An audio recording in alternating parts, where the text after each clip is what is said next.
Since the year 2012, when Marvel coined the term cinematic universe with The Avengers, or Avengers Assemble as it's titled here in the UK, most likely to avoid confusion with the 1960s TV spy series of the same name, many imitators have followed their path, or at least have attempted to. The DC Extended Universe, the Monsterverse, and the short-lived Dark Universe. And by short-lived, I mean its first film was a box office bomb, the reviews were poor to say the least, and so Universal Studios pulled the plug and tried again. We were on the verge of greatness. We were this close. This time not setting up a cinematic universe or even remaking the original film, but instead taking the concept of an invisible man and applying it to a story about domestic abuse. And it's good. Great, actually. And the critics agree. Maybe it'll be a box office hit too. Oh no. But while the MCU may have popularised cinematic universes, it was not the first. That distinction belongs to the Universal Monsters universe. No, not that one. This one began as far back as 1931, 77 years before the release of Iron Man, and it began with Dracula.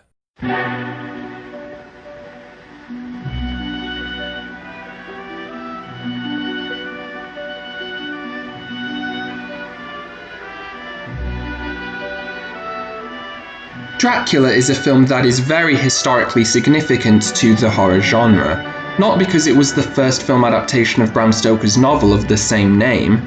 It wasn't. Wait! If that was you on the phone and you on the bus, then who was flickering the lights?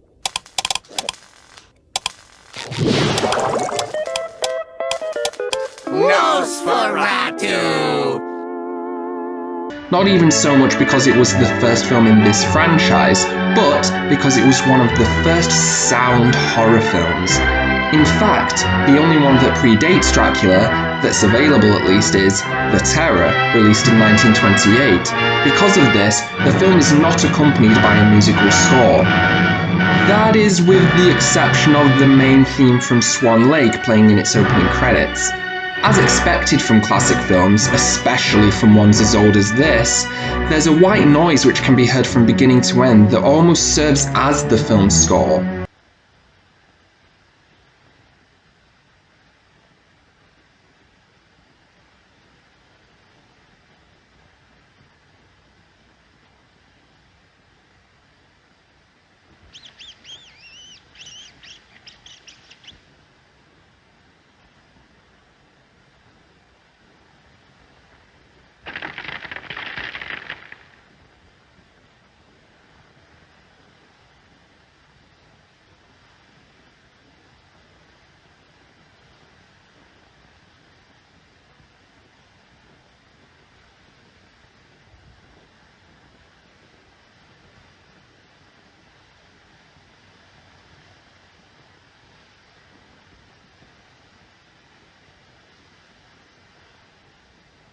I am Dracula.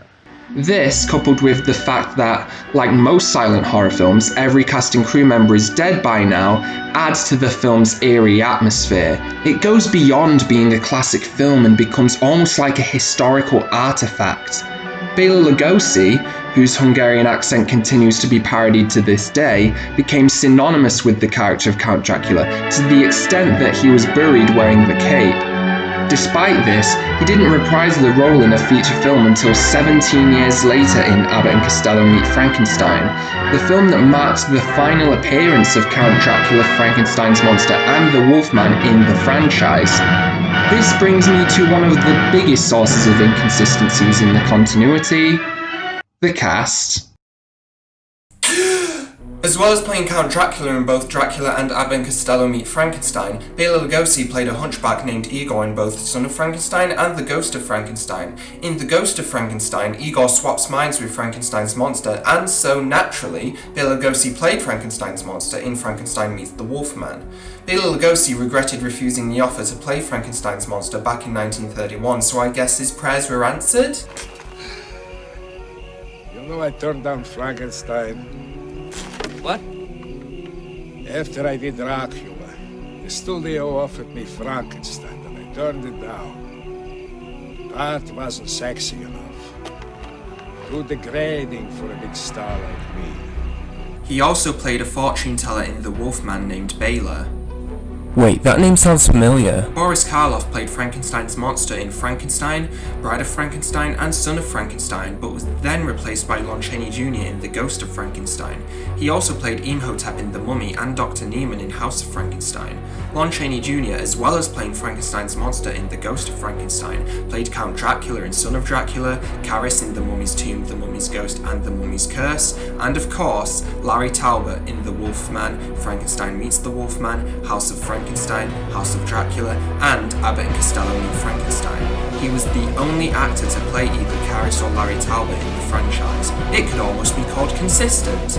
Claude Rains, who played Larry's father, Sir John Talbot in The Wolfman, also played Dr. Jack Griffin in The Invisible Man, and Eric Houdin in The Phantom of the Opera.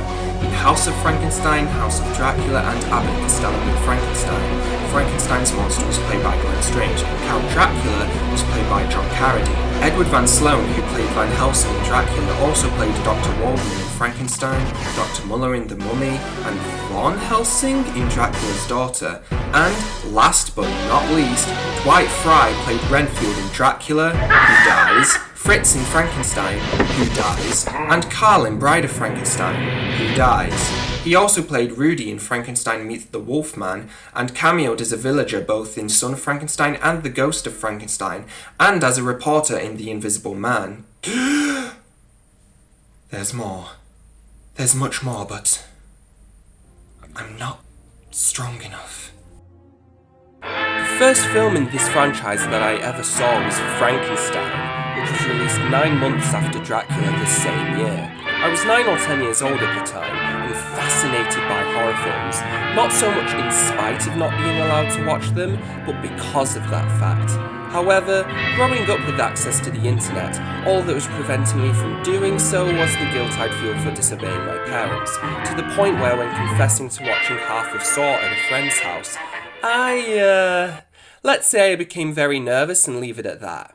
It wasn't the experience of watching it that affected me, but the knowledge that I had watched it. So when I found Frankenstein on demand and saw its PG certificate, I took advantage, and it became, figuratively speaking, my gateway drug into the horror genre. The film opens with Edward Van Sloan as himself warning that the following film may scare you shitless, which furthered the feeling that watching it was a rite of passage. How do you do? Mr. Carl Lemley feels it would be a little unkind to present this picture without just a word of friendly warning. I think it will thrill you. It may shock you. It might even horrify you. So if any of you feel that you do not care to subject your nerves to such a strain, now is your chance to, well, we've warned you.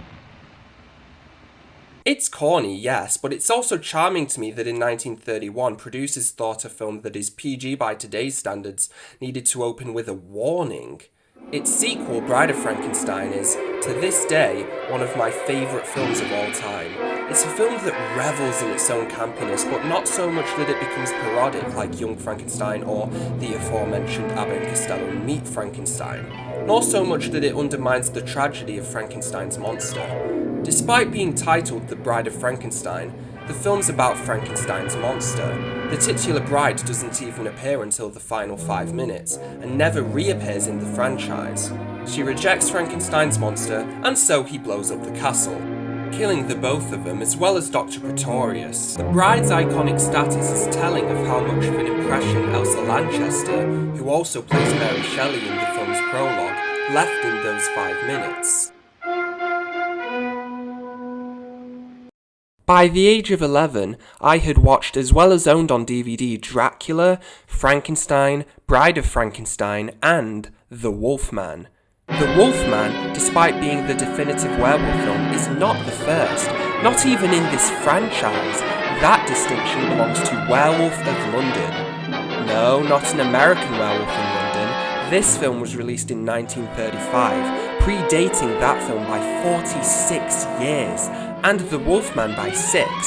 The reason I'm talking about The Wolfman instead of Werewolf of London is because where Werewolf of London was a one-off, with no sequels or characters that recur in the franchise, The Wolfman is much more significant, paving the way for the first crossover film ever made, the film that established this franchise as a cinematic universe.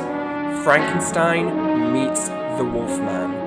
A misleading title, seeing as Frankenstein's monster doesn't meet Larry Talbot in his wolf form until the final 3 minutes of the film.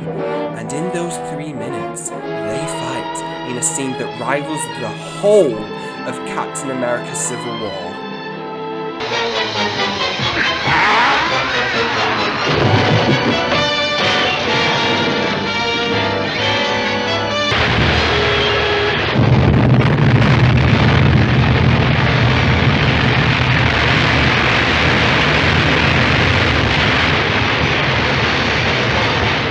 But that's not to say that the film until then is disappointing.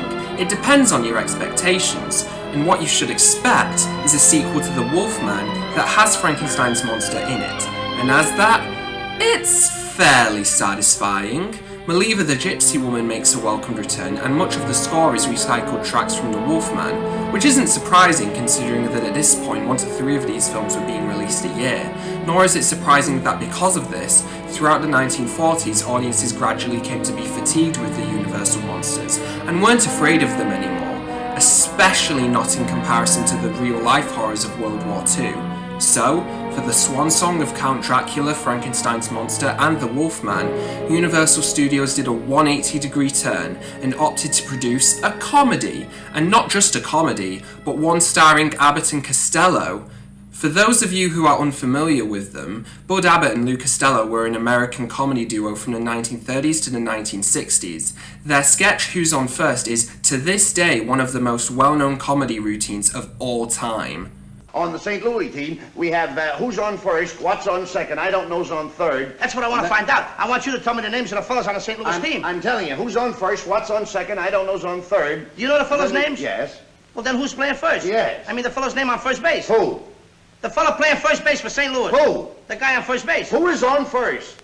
Well, what are you asking me for? I'm not asking you, I'm telling you, who is on first? I'm asking you who's on first. That's the man's name. That's whose name? Yes. Well, go ahead and tell me. Who? The guy on first. Who? The first base. Who is on first? Have you got a first baseman on first? Certainly. Then who's playing first? Absolutely. Abbott and Costello Meet Frankenstein is one of the first horror comedies ever made, and arguably one of the best. Its opening credits sequence, animated by the creator of Woody Woodpecker, is appropriate because of how much the film feels like a Looney Tunes cartoon in live action. And it's still very funny to this day, mostly because of Lou Costello and how he plays off of Bud Abbott and the monsters.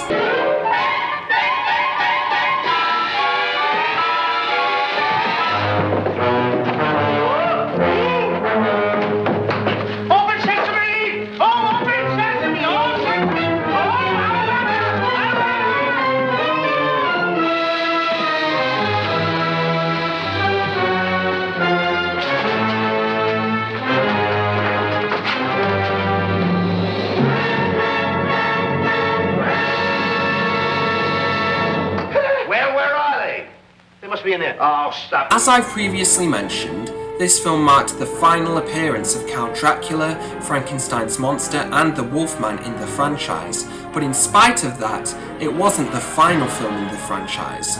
Following it was Abbott and Costello Meet the Invisible Man, a film that was set up at the end of this film. Allow me to introduce myself. I'm the Invisible Man. And one that disappointingly didn't star Vincent Price as the Invisible Man. But on the bright side, he did star as the Invisible Man in The Invisible Man Returns, so at least we have that. Following that were Abbott and Costello Meet the Mummy, and not one, not two, but a trilogy of Creature from the Black Lagoon films.